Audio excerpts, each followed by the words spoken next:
Bonjour à tous, bonsoir à tous. Que la grâce de notre Seigneur Jésus-Christ soit sur chacun d'entre nous, au nom puissant de Jésus. Je me rapportais une courte exhortation intitulée « Crois et tu verras la gloire de Dieu ». Lorsque nous nous rassemblons autour des frères, autour des sœurs qui sont affligés, qui ont perdu un être cher, qui ont perdu un parent proche, qui sont affligés par la perte éternelle d'un parent cher. Il est souvent important, c'est vrai, selon que la Bible nous le recommande, de pleurer avec ceux qui pleurent. Et en se joignant en eux, nous leur apportons le réconfort, la consolation. Mais j'aimerais nous partager la parole de Dieu. C'est elle qui est la meilleure consolation. C'est elle qui peut apporter la lumière. C'est elle qui est permanente et éternelle. Dans Marc chapitre 13, verset 31, la Bible dit: le ciel et la terre passeront, mais mes paroles ne passeront point. Dans la version parole de vie, il est dit: le ciel et la terre disparaîtront, mais mes paroles ne disparaîtront jamais. Le ciel et la terre sont appelés à disparaître. Le travail que nous avons aujourd'hui est appelé à disparaître. Cette voiture que nous avons maintenant, elle est appelée à disparaître. Notre père, notre mère est appelé à disparaître demain. Cette maison, cette relation dans laquelle nous sommes aujourd'hui, est appelée à disparaître. Mais lorsque nous regardons de l'autre côté, en face de nous, nous avons la parole de Dieu qui est là. Nous avons ces paroles de Jésus qui nous rassure que tout va disparaître. Seules ces paroles ne disparaîtront pas. Le temps peut passer, les générations passeront, les modes, les styles passeront, les lois, les politiques passeront. Mais ce que Jésus-Christ a dit depuis plus de 2000 ans, ce que Dieu a dit depuis plus de 5000 ans sera toujours d'actualité. Moi qui vous parle, j'ai depuis 11 ans aujourd'hui, par la grâce de Dieu, pris la décision de croire en elle, de croire en cette parole, de compter que sur elle, de mettre en elle toute ma confiance.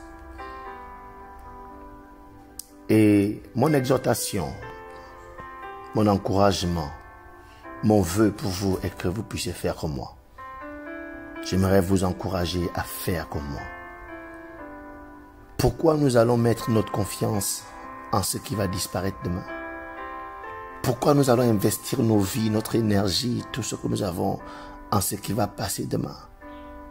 Pourquoi investir ce que nous sommes en ce qui n'est pas éternel? La Bible nous parle d'une femme qui était affligée. Elle venait de perdre un être très cher. Certainement, elle aussi avait mis sa confiance. Elle aussi avait investi en ce qui, demain, devait disparaître. Dans Jean chapitre 11, verset 6, la Bible dit: là-dessus, Thomas, appelé Didyme, dit aux autres disciples: allons-y, nous aussi, afin de mourir avec lui. À son arrivée, Jésus trouva que Lazare était depuis 4 jours déjà dans le tombeau.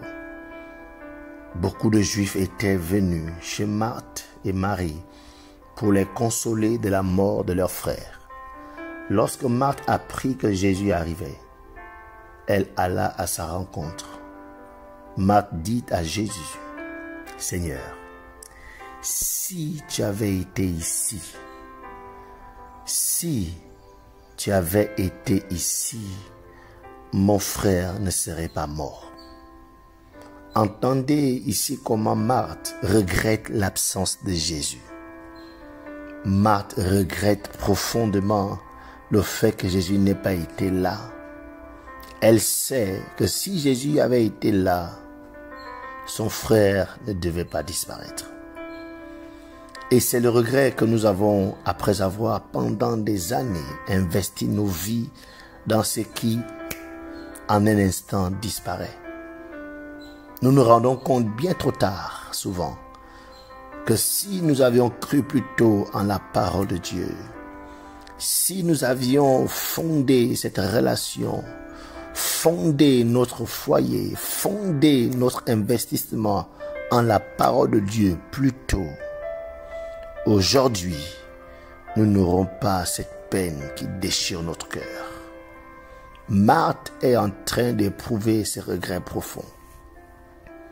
Si Jésus avait été là, si Jésus avait été là, je suis en train de nous exhorter, les amis, qu'il y a des peines qu'on peut s'éviter. Il y a des larmes qu'on peut s'éviter. Il y a des blessures qu'on peut s'éviter en introduisant Jésus, qui est la parole de Dieu faite chair dans nos vies. Un jour, une autre femme logea dans sa maison un homme de Dieu, qui, on va dire, représente la parole de Dieu. Mais la Bible dit que cette femme craignait de croire en cette parole, parce qu'elle craignait d'être jugée par elle.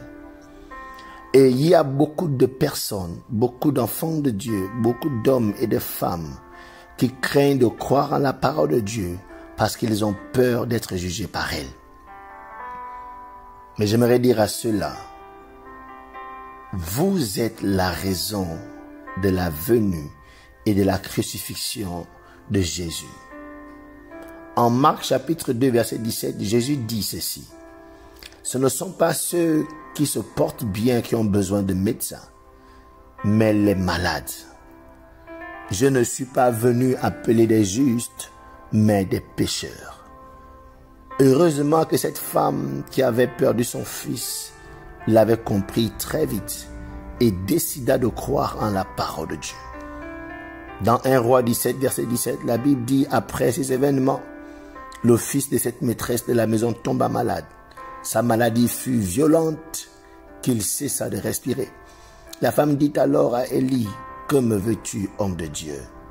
Es-tu venu chez moi pour rappeler le souvenir de ma faute et pour faire mourir mon fils? L'homme de Dieu lui dit: donne-moi ton fils. Et il le prit des bras de la femme, le monta dans la chambre à l'étage où il logeait et le coucha sur le lit. Puis il s'étendit 3 fois sur l'enfant, fit appel à l'Éternel et dit: Éternel mon Dieu, je t'en prie que l'âme de cet enfant revienne à lui. Verset 22, l'Éternel écouta Élie, l'âme de l'enfant revint en lui et il retrouva la vie. Élie prit l'enfant, le descendit de la chambre jusque dans la maison et le donna à sa mère, en lui disant: vois, ton fils est vivant. Qui est d'accord que les larmes de cette femme ont cessé? La joie est revenue dans cette maison. Et c'est ce que votre foi en Dieu produira dans vos vies. Votre foi en Dieu, votre confiance en Dieu ne produira que la joie, le sourire, la paix, la sérénité. Si aujourd'hui vous pouvez croire en la parole, si aujourd'hui vous pouvez croire en sa parole, si vous pouvez décider comme cette femme de lui faire confiance, il ramènera la paix, la joie, la sérénité dans votre maison.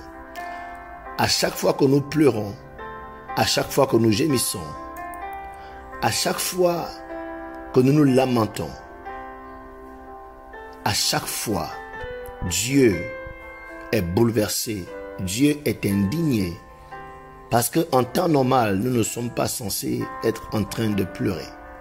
Si nous lui avons du moins fait confiance depuis, si nous avions compris depuis que tous ceux qui se confient en ce qui disparaîtra finissent par être malheureux. En Jean chapitre 11, verset 32, la Bible dit, Marie arriva à l'endroit où était Jésus.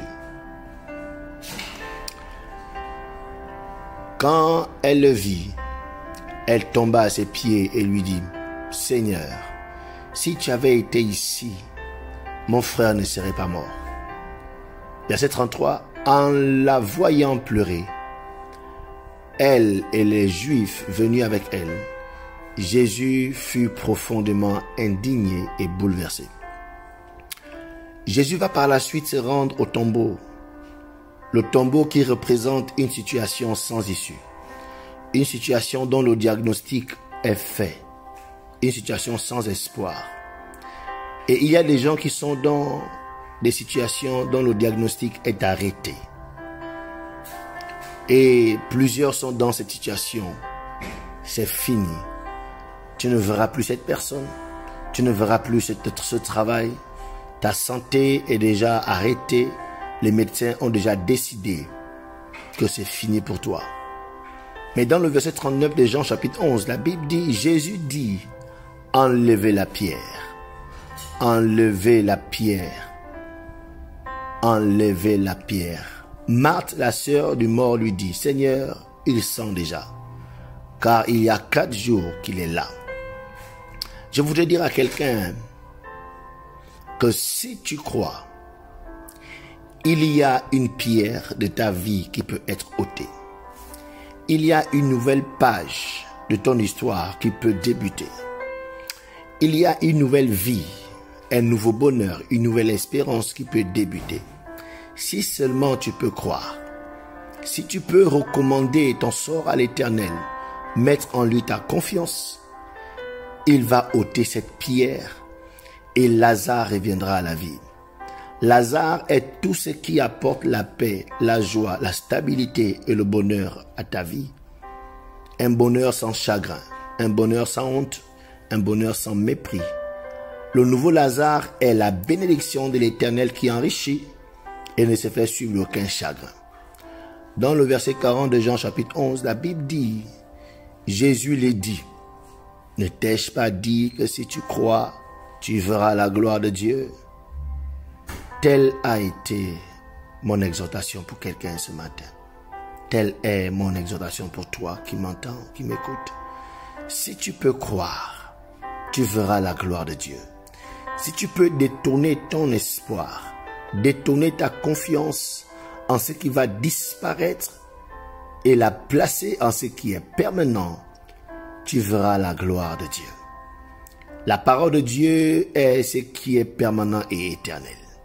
Jésus est cette parole faite chair et est venu dans ce monde plein de grâce, afin que quiconque croit en lui ne périsse point, mais qu'il ait la vie éternelle. Je voudrais maintenant prier pour ceux parmi vous qui m'avaient écouté, ceux qui voudraient détourner leur confiance en ce qui va disparaître et la mettre en Jésus. Jésus dit à Marie, si tu crois, tu verras la gloire de Dieu. La gloire de Dieu, c'est Dieu. Faire de Dieu ton protecteur, c'est avoir la gloire de Dieu. Faire de Dieu ton pourvoyeur. Faire de Dieu ton abri, ta sécurité. C'est voir la gloire de Dieu dans sa vie tous les jours. Un jour dans Jean chapitre 3, Jésus parlait à un certain homme dénommé Nicodème. Et Jésus lui dira, à moins qu'un homme ne naisse de nouveau, il ne peut pas voir le royaume de Dieu. Et on naît de nouveau seulement lorsqu'on croit. Car c'est en croyant du cœur qu'on parvient à la justice. Que Dieu vous bénisse au nom de Jésus. Amen.